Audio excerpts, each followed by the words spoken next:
Hello guys, इस video में हम लोग देखेंगे ज्योग्राफी के मोस्ट इंपॉर्टेंट क्वेश्चन जो आपके आगामी exam TGT PGT LT grade state PSC UPSC और असिस्टेंट प्रोफेसर के लिए इंपॉर्टेंट होंगे। ठीक है, तो ये हमारी दूसरी सीरीज़ है। पहली सीरीज़ हमारे कर चुकी है, उस पर लगभग हमने 50 क्वेश्चन किए थे। 50-50 की जो सीरीज़ है वो हम बना रहे हैं ताकि आपको देखने में प्रॉब्लम ना हो। इस टॉपिक पर हम लोग लगभग 10,000 क्वेश्चन के आसपास कवर करेंगे। तो आते हैं पहले क्वेश्चन पर। पहला क्वेश्चन कहता है, जियोग्राफी एंड जियोग्राफर्स पुस्तक के लेखक हैं। बुक इंपॉर्टेंट है। डी हार्वे, ई सोजा, स्टोडार्ट और जे जॉनसन। तो बताना आपको ज्योग्राफी एंड ज्योग्राफर्स के पुस्तक के लेखक कौन है। तो कौन है लेखक? आर जे जॉनसन इसके लेखक हैं। ठीक है, डी आंसर बिल्कुल सही है। अगला क्वेश्चन कहता है, भूगोल में व्यवहारवादी सांचा किसने प्रस्तुत किया था? व्यवहारवादी सांचा किसने प्रस्तुत किया था? ए प्रेड, डब्ल्यू के किर्क, एच के जेनसन और आर के जॉनसन। तो किसने प्रस्तुत किया था? इसका आंसर है ए प्रेड ने। देखिए, ए प्रेड ने व्यवहारवादी सांचा प्रस्तुत किया था, यानी व्यवहार को लेकर इन्होंने अपना सिद्धांत दिया था कि व्यवहारिक में जो चीज़ें हैं वो आपके जियोग्राफर में यानी जियोग्राफी में यूज़ होनी चाहिए। ठीक है, इसके बाद अगला क्वेश्चन कहता है, द मेजर नेचुरल रीजन के लेखक कौन से हैं? P Roxby, J Herbertson, L D Stamp, R Hartshorne. तो देखिए, द मेजर नेचुरल रिसोर्स के जो लेखक हैं वो हैं हर्बर्टसन। कौन है? हर्बर्टसन, यानी बी आंसर इसका बिल्कुल सही है। देखिए, हर्बर्टसन एक जाने माने जोग्राफर्स थे जिन्होंने भू मतलब पृथ्वी को लगभग 15 प्राकृतिक प्रदेशों में बांटा था। कितने? 15 प्राकृतिक प्रदेशों में बांटा था।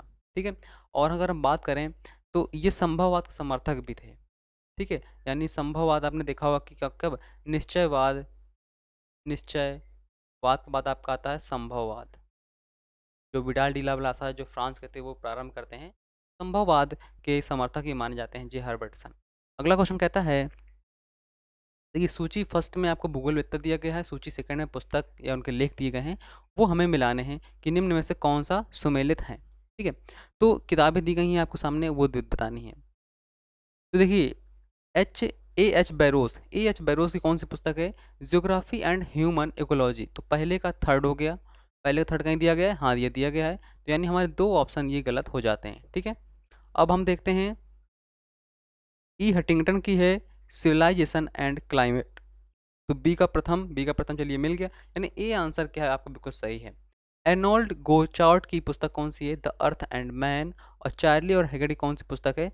Model in geography. ठीक है, ये क्वेश्चन इंपॉर्टेंट है आपका, ये क्योंकि बुक्स जो हैं इंपॉर्टेंट हैं। एक बार सारी बुक्स के बारे में चर्चा करेंगे हम, क्योंकि बुक्स से क्वेश्चन कहीं ना कहीं से पुटअप होता है। ठीक है, और ये भी चर्चा हम करेंगे किस साइंटिस्ट ने, किस ज्योग्राफर्स ने कौन सी थ्योरी दी, उसे भी हम एक वीडियो में कवर कर लेंगे। तो आगे बढ़ते हैं हम। अगला क्वेश्चन कहता है, किस ग्रह का कोई भी उपग्रह नहीं है? मंगल, अरुण, शुक्र, वरुण। आपको पता होगा बुध और शुक्र के कोई भी उपग्रह नहीं है, है ना? जो सूर्य के सबसे नज़दीक माने जाते हैं बुध और शुक्र, उनके कोई उपग्रह नहीं है। तो बुध इसमें ऑप्शन नहीं है, शुक्र इसमें ऑप्शन, इसका आंसर क्या होगा? सी आंसर बिल्कुल सही होगा।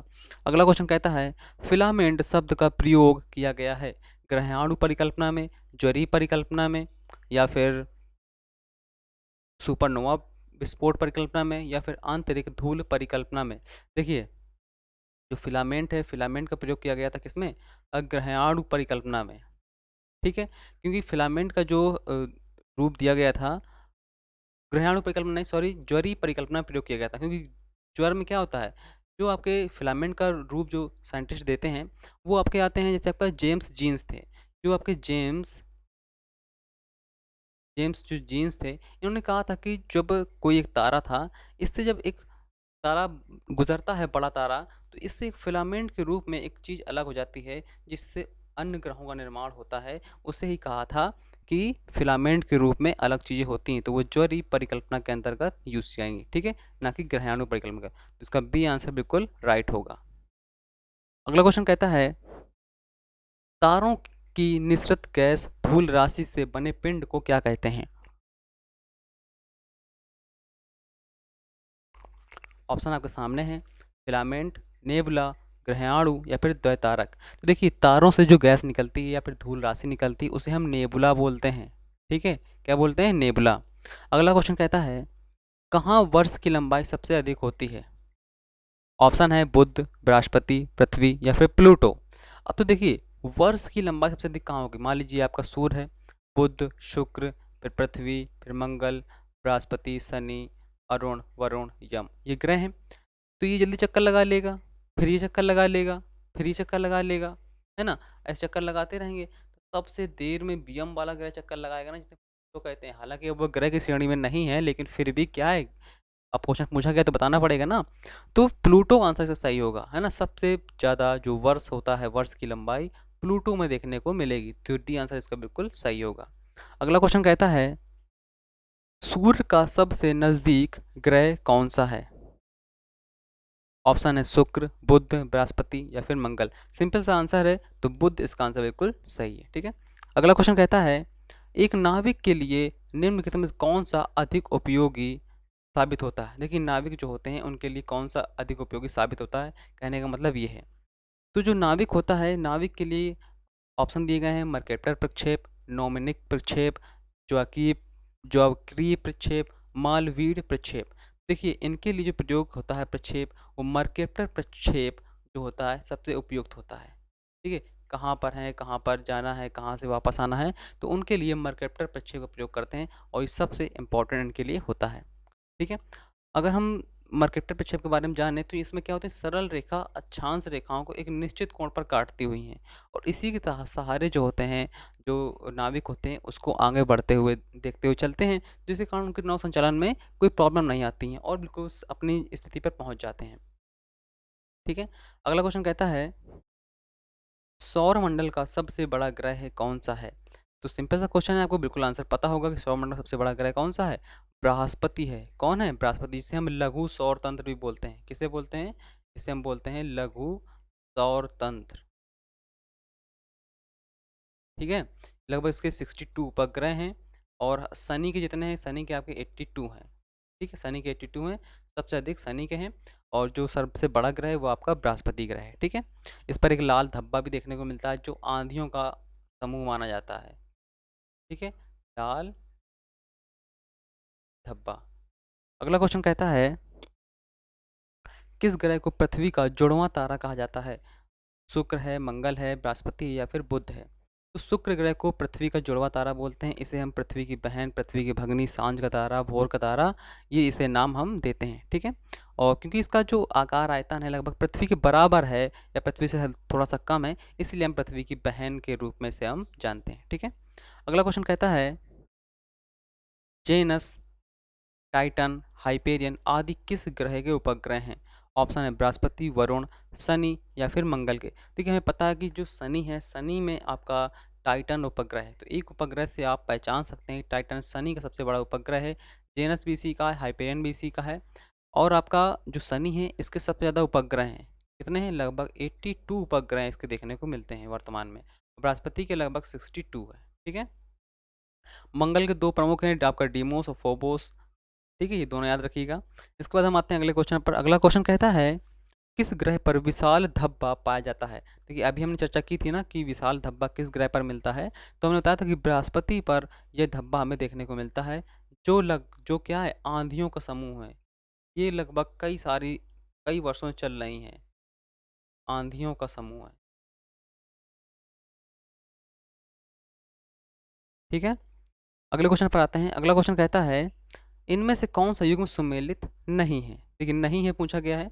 पृथ्वी 365.25 दिन में सूर्य की परिक्रमा करती है। मंगल 525 दिन में परिक्रमा करता है। बुध 88 दिनों में करता है। अरुण 84 वर्षों में सूर्य की परिक्रमा करता है। तो देखिए, यहाँ पर हम कौन सा ऑप्शन गलत करते हैं? पृथ्वी 365 दिन में करती है, ये सही है। मंगल 525 दिन में नहीं करता है। इसको लगभग लगते हैं 687 दिन लगते हैं लगभग। ठीक है, सूर्य की परिक्रमा करने में। कितने? 687 दिन। 687 दिन लगभग लगते हैं। और जो मंगल ग्रह है, मंगल ग्रह, मंगल की अगर हम बात करें तो जो मंगल है वो एक मतलब सूर्य का जो चक्कर लगाता है 687 दिन में लगाता है।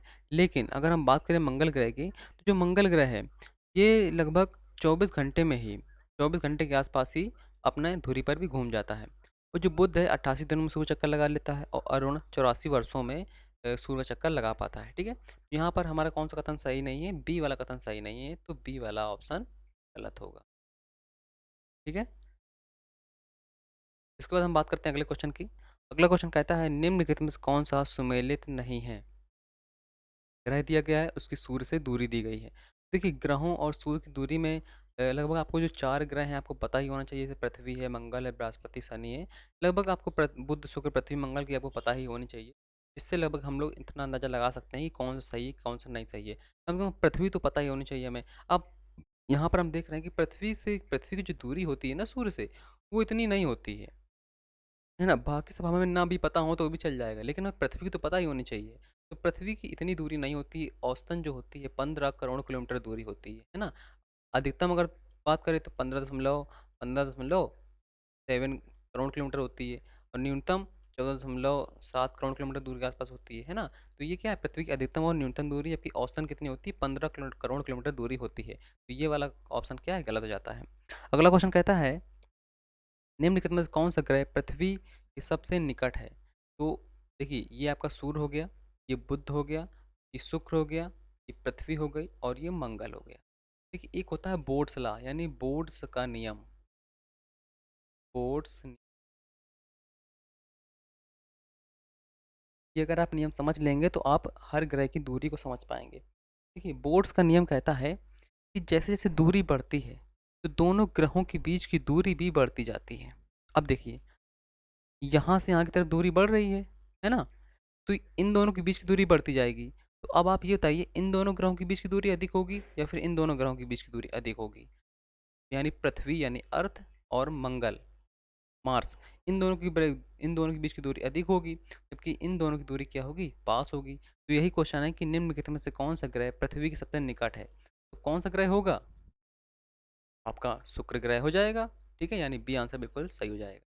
अगला क्वेश्चन कहता है निम्नलिखित में से एक सूर्य से विद्युत चुम्बकीय विकिरण की लघुत्तम तरंग लंबाई के बृहत्तम तरंग लंबाई का सही अनुक्रम है।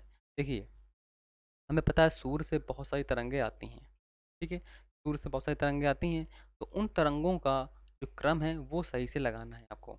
देखिए जो पहले आपके आती हैं गामा किरण, सूर्य की प्रकाश में बहुत सारी तरंगें होती हैं, गामा, एक्स, परावैंगनी, रस, होती हैं। तो यहाँ पर आप देखिए गामा जो तरंग है, गामा के बाद एक्स आती है, एक्स के बाद परावैंगनी। तो यहाँ पर अभी क्या तरंग दैर्घ्य क्या होती है, घटती जाती है। ठीक है, तो सबसे अधिक क्या होती है, पराबैंगनी की। तो यहाँ पर पराबैंगनी दिया गया है, हाँ, तो ये इस दो ऑप्शन में पराबैंगनी देखने को मिलते हैं। ये ऑप्शन हमारे लिए गलत हो गए। ठीक है, पहला और चौथा हमारा गलत हो गया।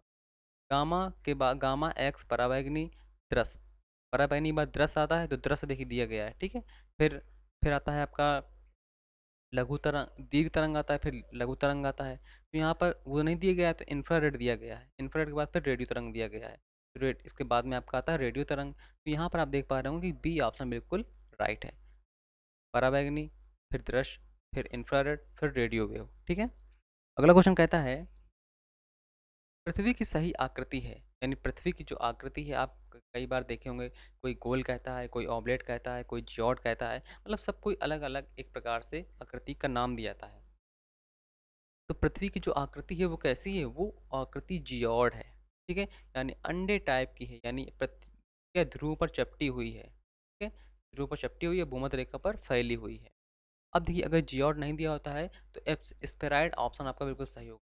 हालांकि ये दोनों तरीके से एक ही संरचना होती है, लेकिन अगर आपका जियोड नहीं दिया गया, सबसे वेरीफाई यही वाला है। ठीक है, जियोड अगर नहीं दिया गया है तब आप स्फेराइड लगा सकते हैं। ठीक है, अगला क्वेश्चन कहता है क्षुद्र ग्रहों एवं सूर्य के बीच ग्रह कौन कौन से हैं। तुम्हें पता है हमारा ये सूर्य होता है, सूर्य के बाद फिर बुध, फिर शुक्र, फिर पृथ्वी, फिर मंगल, के बाद फिर क्षुद्र ग्रह बेल्ट आती है, फिर आपका बृहस्पति आता है ना? तो कहता है क्षुद्र ग्रहों और सूर्य के बीच, यानी ये सन हो गया आपका, और ये एस्ट्रॉयड बेल्ट हो गई आपकी।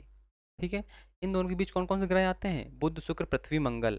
तो बुध, शुक्र, पृथ्वी, मंगल, बुध, शुक्र, पृथ्वी, मंगल, ये सी ऑप्शन आपका बिल्कुल सही हो गया। ठीक है, अगला क्वेश्चन कहता है पुच्छल तारे चमकते हुए आकाशीय पिंड हैं जो परिक्रमा करते हैं। देखिए पुच्छल तारे किसकी परिक्रमा करते हैं, पुच्छल जित पर आकाश में जितने भी चीज़ें हैं वो सब सूर्य की परिक्रमा ही करती हैं। पुच्छल तारे हों, ग्रह हों, उपग्रह हों, ठीक है। अगर सौरमंडल का हिस्सा हैं तो वो किसकी, सूर्य की परिक्रमा ही करेंगे। ठीक है। पुच्छल तारे क्या होते हैं, पुच्छल तारे सूर्य से के पास जब बहुत नज़दीक से निकलते हैं तो इनकी बहुत बड़ी पूंछ तरीके बन जाती है। ये आपके गैसीय पिंड होते हैं, फूल बर्फ कणों के बने हुए होते हैं। जब सूर्य के नज़दीक से निकलते हैं क्या होता है, ये पूंछ की तरीके बन जाती है, इसलिए इसे बोलते हैं पुच्छल तारा। ठीक है, तो ये आंसर इसका बिल्कुल सही होगा। अगला क्वेश्चन कहता है, ग्रहों की उत्पत्ति की परिकल्पना के संदर्भ में निम्नलिखित में कौन सा कथन सही है। ठीक है, तो यहाँ कह रहा है कि ग्रहों की जो उत्पत्ति हुई है उसके बारे में कौन सा सही है। ग्रहों का निर्माण नेबुला से अलग हुए नौ छल्ले समस्त पदार्थों के नौ गांठों के रूप में समूहन के कारण हुआ है। गलत। ठीक है, ये हमने कई बार पढ़ रखा है कि जो ग्रहों का निर्माण हुआ है छल्लों से नहीं हुआ। ग्रहों का निर्माण नेबुला से निकलने वाले मौलिक एक छल्ले से पुनः निकलने नौ छल्ले से हुआ, ये भी गलत है। ठीक है, छल्ले निकले ही नहीं हैं। ग्रहों का निर्माण ग्रहाणुओं के समूहन से हुआ है, ये तो बिल्कुल गलत है, ग्रहाणुओं के समूहन से नहीं हुआ है। ग्रहों का निर्माण फिलामेंट से हुआ है। ग्रहों की उत्पत्ति की परिकल्पना, जो ग्रहों की उत्पत्ति परिकल्पना दी गई है उसमें से ये कथन कहा गया है कि ग्रहों का जो निर्माण हुआ है तो फिलामेंट के रूप से हुआ, यानी एक सूर्य था, जब एक बड़ा सूर्य इसके पकड़ से निकलता है तो यहाँ एक फिलामेंट का रूप निकल आता है। ठीक है, उससे ये मानते हैं।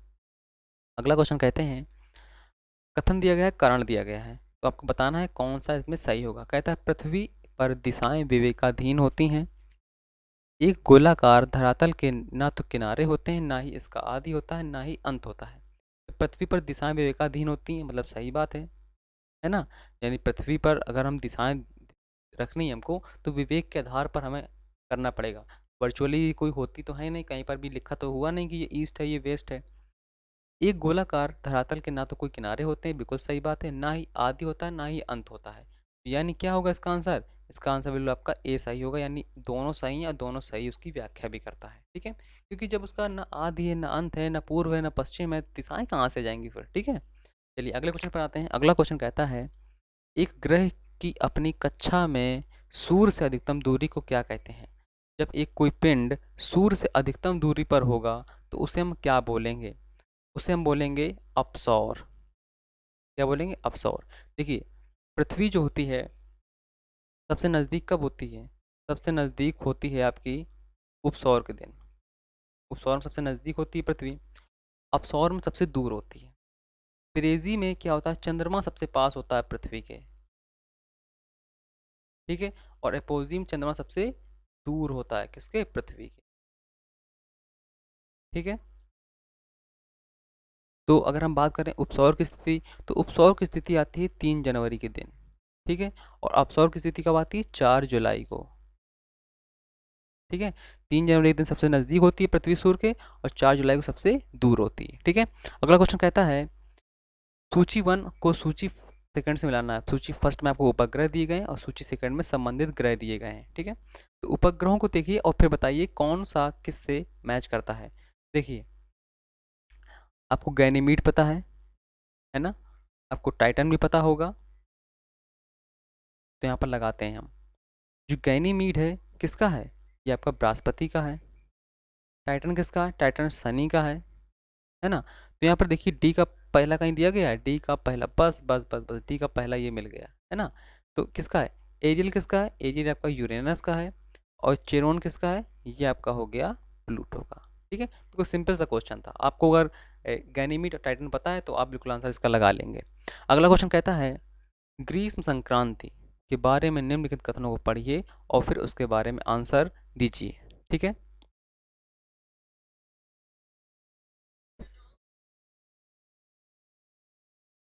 तो ग्रीष्म संक्रांति के बारे में पढ़ते हैं। सूर्य कर्क रेखा पर होता है, बिल्कुल सही। जब सूर्य कर्क रेखा पर होगा, ये हमारी पृथ्वी है, ये आपकी मध्य रेखा हो गई, ये कर्क रेखा हो गई और ये आपकी मकर रेखा हो गई। जब कर्क रेखा पर चमकता है ना, तो क्या होती है, ग्रीष्म संक्रांति होती है। ठीक है, जब मतलब कर्क रेखा की तरफ जाने लगता है तो ग्रीष्म संक्रांति होती है।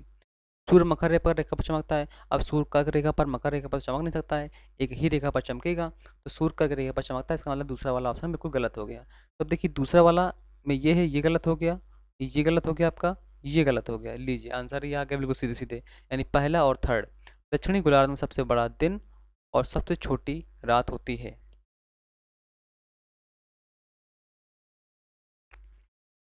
देखिए कह रहा है सूर्य कर्क रेखा रेखा पर होता है, ये बात सही है। और दक्षिणी गोलार्ध में सबसे बड़ा दिन और सबसे छोटी रात होती है, ये भी गलत हो जाएगा आपका। कहाँ पर? जहाँ पर सूर्य होगा वहाँ पर दिन बड़ा होगा, यानी उत्तरी गोलार्ध में सबसे बड़ा दिन और सबसे छोटी रात होती है, यानी पहला और थर्ड सही होगा। ठीक है। अगला क्वेश्चन कहता है निम्नलिखित में किस ग्रह के सर्वाधिक उपग्रह हैं? इसकी हमने कई बार वीडियो में बताया है अभी आपको। तो किस ग्रह के सर्वाधिक हैं? अगर हम बात करें तो जो बृहस्पति है, बृहस्पति के लगभग 62 से 67 तक उपग्रह देखने को मिले हैं अभी। लेकिन सबसे ज़्यादा जो ग्रह देखने को मिले हैं शनि, कितने? 82 उपग्रह इसके देखने को हमें मिलते हैं। सबसे ज़्यादा किसमें? सबसे ज़्यादा वर्तमान में किसके हैं? शनि ग्रह के उपग्रह हैं। ठीक है।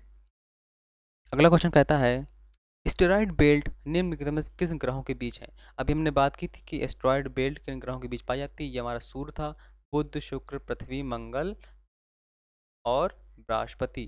तो बृहस्पति और मंगल के बीच एस्टेरॉयड बेल्ट पाई जाती है। तो बृहस्पति और मंगल कहीं दिया है? बृहस्पति मंगल, ये डी ऑप्शन आपका बिल्कुल सही होगा।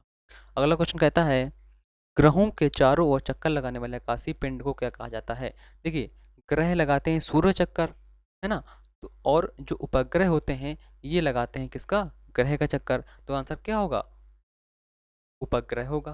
ठीक है। उपग्रह किसका? ये हमारा सूर्य है, सूर्य चक्कर लगाते हैं ग्रह, ग्रह चक्कर लगाते हैं उपग्रह। ठीक है। ये ऐसे ऐसे ऐसे ये ऐसे ऐसे पूरा घूमता है। ठीक। अगला क्वेश्चन कहता है आकाशीय पिंडों के बीच दूरियों को मापने की इकाई निम्नलिखित में से क्या होती है? देखिए आकाशीय पिंडों के बीच की दूरी हम मापते हैं किससे? प्रकाश वर्ष से मापते हैं, ये सबसे बड़ी दूरी होती है। ठीक है। पैदम हम मापते हैं समुद्र में, समुद्री मील को हम समुद्र में मापते हैं। मानक मील आपका एक मील का एक मानक है कि कितने किलोमीटर, वैसे आपका समुद्र में अगर हम बात करें तो 1.8 किलोमीटर बराबर 1 मील, स्थल में बात करें तो 1.6 किलोमीटर बराबर 1 मील, है ना। तो ये मानक मील है प्रकार से। तो प्रकाश वर्ष इसका बिल्कुल राइट आंसर होगा। अगला क्वेश्चन कहता है मैगलेन अभियान निम्नलिखित में से किस ग्रह से संबंधित है? तो मैगलन जो अभियान था वो बृहस्पति के लिए छोड़ा गया था। किसके लिए? बृहस्पति उपग्रह के लिए छोड़ा गया था। तो बी आंसर इसका बिल्कुल सही होगा। अगला क्वेश्चन कहता है निम्नलिखित में से कौन सा ग्रह भोर का तारा, सांझ का तारा, पृथ्वी की बहन, पृथ्वी की भगनी कहलाता है? तो ये क्या होगा इसका आंसर? शुक्र इसका आंसर बिल्कुल सही होगा। अगला क्वेश्चन कहता है निम्नलिखित में सबसे छोटा ग्रह कौन सा है?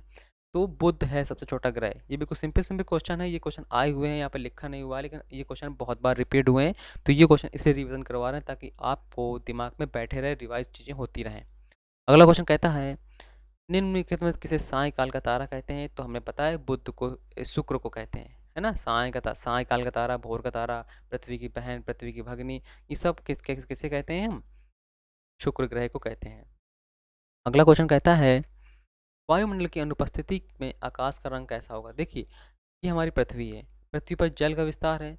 अब जहाँ पर बादल हैं तो जब लाइट आती है जल पर टकराती है और फिर प्रकीर्णन के कारण फैल जाती है, तो हमें आकाश कैसा दिखाई देता है? नीला दिखाई देता है। पर लेकिन नीला नहीं है ना, अगर बादल नहीं होंगे तो ये हमें काला दिखाई देगा। ये कोई रिफ्लेक्शन ही नहीं होगा, तो ये हमें काला दिखाई देगा। ठीक है। अगर आप पृथ्वी के ऊपर अंतरिक्ष में जाते हैं तो हर जगह आपको काला काला ही दिखाई देता है। अगला क्वेश्चन कहता है आकार के अनुसार सबसे बड़ा और सबसे छोटा ग्रह कौन सा है? सबसे बड़ा ग्रह को पता ही होगा, बृहस्पति है ना। अब बृहस्पति 2 में दिया गया है, तो सबसे छोटा कौन सा होगा? प्लूटो को हटा देने के बाद फिर बृहस्पति और बुध बचते हैं सबसे बड़े और सबसे छोटे ग्रह। तो डी आंसर इसका बिल्कुल सही होगा।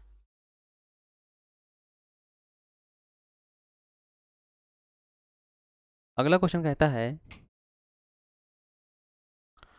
कुल सौर ऊर्जा का सर्वाधिक भाग होता है तीव्र तरंग, मध्य तरंग, लघु तरंग या फिर पराबैंगनी तरंग?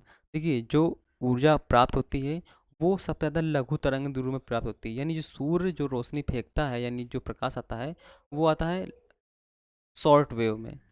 ठीक है। और जब पृथ्वी पर आती हैं तो पृथ्वी उसको एब्जॉर्व कर लेती है शॉर्ट वेव को, फिर ये रिलीज करती है कौन सी? Long wave. ठीक है। लॉन्ग वेव रिलीज करती है जिससे पृथ्वी गर्म होती है। अगर पूछे आपसे पृथ्वी किस वेव से गर्म होती है, तो दीर्घ तरंग से तरंग होती है, यानी लॉन्ग वेव से तरंग, लॉन्ग वेव से पृथ्वी गर्म होती है, ना कि शॉर्ट वेव से। शॉर्ट वेव सूर्य से आती हैं और पृथ्वी उसे एब्जॉर्व कर लेती है। ठीक है। जब पृथ्वी लॉन्ग वेव यानी दीर्घ तरंग रिलीज करती है तो उससे पृथ्वी हीट यानी गर्म होती है। ठीक है। इसी से पृथ्वी का हीट बजट बनता है, और हीट बजट डिसबैलेंस होता है तो पृथ्वी का जो औसत टेम्परेचर है वो बढ़ जाता है या घट जाता है, जिस प्रकार से उस पर बैलेंसिंग हो रही होगी। अगला क्वेश्चन कहता है उस कल्प का नाम लिखिए जो प्रथम धरातल पिंड के विकास से संबंधित माना जाता है। तो कौन सा होगा? प्राचीन कल्प, पुराजीव कल्प, मध्यजीव कल्प, तृतीय कल्प। तो प्राचीन कल्प होगा, सीधी सी बात है ना। जो प्रथम खंड था कौन सा था आपका? कौन सा था प्रथम खंड? हमने पेंजिया नाम दिया था, ये आपका प्रथम खंड था। ठीक है, पेंजिया दो पार्ट में टूटता है, गोंडवाना लैंड और आपका अंगारा लैंड। अगला क्वेश्चन कहता है, अगला क्वेश्चन है मंगल और बृहस्पति के ग्रहों के मध्य छोटे छोटे जो पिंड पाए जाते हैं उन्हें क्या बोलते हैं हम? एस्ट्रॉयड, इन्फीरियर प्लेनेट, उच्च ग्रह या फिर कॉमेट। तो क्या बोलते हैं हम? एस्ट्रॉयड बेल्ट बोलते हैं, यानी अवांतर ग्रह बोलते हैं। जो मंगल है और आपका जो बृहस्पति है, इन दोनों के बीच एस्ट्रॉयड बेल्ट पाई जाती है। कहा जाता है कि ये कभी न कभी एक ग्रह के रूप में हुआ करते थे, जो मंगल और बृहस्पति के गुरुत्वाकर्षण बल के कारण एक पिंड का रूप नहीं ले पाए और ये बिखरते हुए रह गए, जो वर्तमान में बहुत सारे पिंडों के रूप में बिखरे हुए मिलते हैं। अगला क्वेश्चन कहता है किस ग्रह को जल ग्रह अथवा नीला ग्रह कहा जाता है? तो बिल्कुल सिंपल सा क्वेश्चन है। बृहस्पति पृथ्वी को बोलते हैं जल ग्रह, नीला ग्रह, हरा ग्रह, हरा ग्रह भी बोलते हैं इसे। ठीक है, तो ये सब किसे बोलते हैं? ये सब हम बोलते हैं पृथ्वी को। अगला क्वेश्चन कहता है आइसोनोमलस शब्दावली जो है वो किसके लिए प्रयोग की में लाई जाती है? ये जो प्रयोग में लाई जाती है, जो आइसोनोमलस लाइन जो होती है, ये होती है समान तापी विषमता वाले स्थानों को मिलाने वाली रेखा। किसको? समान ताप के विषमता को मिलाने वाली रेखा। ठीक है, तो आइसोनोमलस जो लाइन होती है समान विषम विषम वाले स्थान को मिलाने वाली रेखा जो होती है आइसोनोमलस होती है। इसके बाद हम बात करें अगले क्वेश्चन की। तो अगला क्वेश्चन कहता है निम्नलिखित में से सी कौन सी सौर तरंगे सुदूर संवेदन उपग्रहों में प्रयोग की जाती हैं? तो ऑप्शन आपके सामने है तापी तापी अवरक्त तरंगे, कॉस्मिक तरंगे, पराबैंगनी तरंगे या फिर एक्स तरंगे। तो जो हम सैटेलाइट में यूज़ करते हैं वो हम कौन सी अवरक्त यानी इंफ्रारेड तरंगों का यूज़ करते हैं। ठीक है, इंफ्रारेड तरंगों का यूज़ करते हैं क्योंकि इनकी लेंथ काफ़ी बड़ी होती है और ये क्या करती हैं, ये कुछ आगे बैरियर को भी पार कर जाती हैं। अगला क्वेश्चन कहता है सौर परिवार का विशालतम ग्रह कौन सा है? सिंपल सा क्वेश्चन है, बृहस्पति है जो सबसे बड़ा है, जिसे हम क्या बोलते हैं लघु सौर तंत्र भी बोलते हैं। ठीक है, अगला क्वेश्चन कहता है दृष्टिगोचर तरंगदैर्घ्य परास विद्युत चुम्बकीय स्पेक्ट्रम कितनी होती है? मतलब इसमें पूछा गया है जो हम जिस प्रकाश को हम देख सकते हैं उसका जो तरंगदैर्घ्य होती है उसकी तरंगदैर्घ्य कितनी होती है। ये इंपॉर्टेंट क्वेश्चन है और ये कई बार आया हुआ है, नेट में भी आया हुआ है आपके एग्ज़ाम पे और आपके कंपटीशन वाले एग्ज़ाम में पूछा गया है। तो इसकी जो तरंगदैर्घ्य होती है लगभग 0.4 से 0.7 माइक्रोमीटर होती है इनकी वेवलेंथ, जो हम जिस तरंगदैर्घ्य को हम देख पाते हैं। ठीक है, अगला क्वेश्चन कहता है निम्नलिखित में से कौन सा EMR स्पेक्ट्री बैंड का सही क्रम है? यानी जो स्पेक्ट्री बैंड होता है उसमें कौन कौन से जो कलर होते हैं उनका क्रम, आरोही क्रम क्या होता है, यानी घटते से बढ़ता हुआ क्रम क्या होता है? तो देखिए हमने बताया था अभी आपको कि आपकी जो वेव आती हैं प्रकाश में बहुत सारी तरंगें होती हैं, गामा, फिर एक्स, फिर पराबैंगनी, पराबैंगनी में फिर दृश्य आता है। ठीक, फिर आपका लघु आता है, फिर आपका दीर्घ आता है, फिर आपका रेडियो आता है, तरंगे आती हैं। तो देखिए अब गामा कहीं दिया नहीं गया, गामा एक्स भी नहीं कहीं दिया गया, पराबैंगनी दिया गया है। तो पराबैंगनी चलिए दो ऑप्शन मान लेते हैं, तो ये ऑप्शन हमारे गलत हो गए अभी। ठीक है, अब पराबैंगनी के बाद जो दृश्य प्रकाश आता है, दृश्य प्रकाश आपका 7 कलर में बढ़ जाता है जिसे हम क्या बोलते हैं विबग्योर, वायलेट, है ना, फिर आपका इंडिकस। तो अब देखिए वायलेट तो नहीं है, इंडिकस मतलब नीला नीला टाइप का होता है, तो नीला दिया गया है ना, तो आपको बी ऑप्शन बिल्कुल सही हो जाएगा, है ना। फिर आपका आता है नीले के बाद फिर आपका ब्लू आता है, ब्लू भी नहीं दिया गया है। फिर ग्रीन आता है, तो ग्रीन दिया गया है देखिए, है ना। फिर येलो, ऑरेंज, रेड, तो सबसे लास्ट में लाल आ गया। अब इसके बाद दे सकता था आपको लघु, दीर्घ, रेडियो दे सकता था, तो उसने नहीं नहीं दिया है। लेकिन आपको ये पूरा क्रम आपको याद होना चाहिए क्योंकि अगर ये क्रम याद होगा तभी हम इन क्वेश्चन को कर पाएंगे। ठीक है, अगले क्वेश्चन पर आते हैं। अगला क्वेश्चन कहता है निम्नलिखित में से किस रंग समूह को प्राथमिक रंग कहा जाता है। प्राथमिक रंग में जो पीला कलर होता है वो शामिल नहीं होता है, ठीक है। तो ध्यान रखिएगा, पीला कलर नहीं शामिल होता है, बाकी लाल, हरा, नीला शामिल होता है। तो नीला, हरा, लाल, बी आंसर बिल्कुल सही हो गया। अगला क्वेश्चन कहता है आकाश का रंग नीला क्यों होता है। अभी हमने चर्चा की थी कि आकाश में अगर बादल नहीं होते तो किस कलर का दिखाई देता, तो काला दिखाई देता। अब हमने वहाँ पर ये बताया था कि नीला क्यों होता है, क्योंकि जो क्योंकि जो प्रकाश आता है, प्रकाश का क्या होता है, प्रकीर्णन होता है। प्रकीर्णन होने के बाद फिर जो फैलता किस कारण है, जो आकाश में धूल विद्यमान होती हैं, धूल कण के विद्यमान होने के कारण आकाश में फैलता है प्रकाश और फिर वो नीला कलर का दिखने लगता है। तो धूल कण विद्यमान के कारण, अगर प्रकाश में धूल कण नहीं होंगे तो प्रकाश फैल ही नहीं पाएगा, ठीक है। अगला क्वेश्चन कहता है सौरमंडल में किस पिंड से पृथ्वी की आंतरिक संरचना के बारे में जानकारी मिलती है। तो देखिए, सौरमंडल के किस पिंड से पृथ्वी की आंतरिक संरचना के बारे में जानकारी मिलती है। उपग्रह से नहीं, पुच्छल तारे से नहीं, ग्रहों से नहीं, उल्का पिंड से। क्योंकि उल्का पिंड पृथ्वी पर आते हैं, तो जो चीज़ टूट कर पृथ्वी पर आ रही है इसका मतलब है उन्हीं किसी चीज़ की पृथ्वी बनी हुई होगी, ठीक है। तो उल्का पिंड से हमें जानकारी मिलती है। अगला क्वेश्चन कहता है सूर्य की सतह का तापमान कितना है। सूर्य की सतह का पूछा गया है, ठीक है। तो सूर्य की सतह का तापमान लगभग 5000 डिग्री सेंटीग्रेड होता है, ठीक है। सूर्य की सतह का तापमान कितना होता है, लगभग 5000 सेंटीग्रेड होता है। 5 से लगभग ऊपर ही होता है, लेकिन फिर भी हम 5000 डिग्री सेंटीग्रेड जो होता है उसे हम औसतन मानते हैं। अगला क्वेश्चन कहता है चंद्रमा के प्रकाश को पृथ्वी तक पहुंचने में कितना समय लगता है। लगभग 1.5 मिनट का टाइम लगता है, यानी 1.3 दिया गया है इसमें। तो 1.3 को ही हम मान लेते हैं, क्योंकि 1.3 ही सही होगा फिर, ठीक है। क्योंकि 1.3 जो है लगभग 1.5 सेकंड के आसपास बन रहा है, तो 1.3 इसका बिल्कुल सही होगा। वैसे 1 मिनट और 29 सेकंड के आसपास लगता है, तो वही दिया है। अगला क्वेश्चन कहता है सूर्य का दीप्तमान सतह को क्या बोलते हैं। देखिए, जो सूर्य का जो चमकता हुआ क्षेत्र होता है उसे क्या बोलते हैं, ये उसमें क्वेश्चन पूछा गया है। तो जो सूर्य का चमकता हुआ भाग होता है उसे हम बोलते हैं फोटोस्फीयर, यानी प्रकाश मंडल बोलते हैं। सूर्य का जो पहले जो बाह्य भाग दिखाई देता है ना, उसके अंदर कौन सा भाग होता है, उसके अंदर प्रकाश मंडल का भाग होता है। और सूर्य में जो प्रकाश मंडल होता है ये लगभग 6000 सेंटीग्रेड टेम्परेचर होता है इसका, ठीक है। वैसे सूर्य का औसतन औसतन क्या होता है, 5000 डिग्री सेंटीग्रेड होता है, लेकिन जो प्रकाश मंडल होता है उसका औसतन टेम्परेचर लगभग 6000 सेंटीग्रेड के आसपास देखने को मिलता है। ठीक है, यहाँ से लगभग हमारे लगभग 50 क्वेश्चन कंप्लीट होते हैं हमारी क्विज़ के। तो इसी प्रकार से हम जो क्विज़ कर रहे हैं वो लगभग 10,000 क्वेश्चन की हमें करनी है क्विज़। इसको हम कंटिन्यूटी बनाए रखेंगे ताकि आपके जो एग्ज़ाम आने वाले हैं उन पर आपको बेहतर तैयारी मिल सके। और इसकी जो PDF है आपको टेलीग्राम चैनल पर प्रोवाइड कर दी जाती है, वहाँ से आप इसे प्राप्त कर सकते हैं। ठीक है, तो मिलते हैं नेक्स्ट वीडियो में, बने रहिए हमारे साथ, जुड़े रहिए। Tata, bye bye, thank you.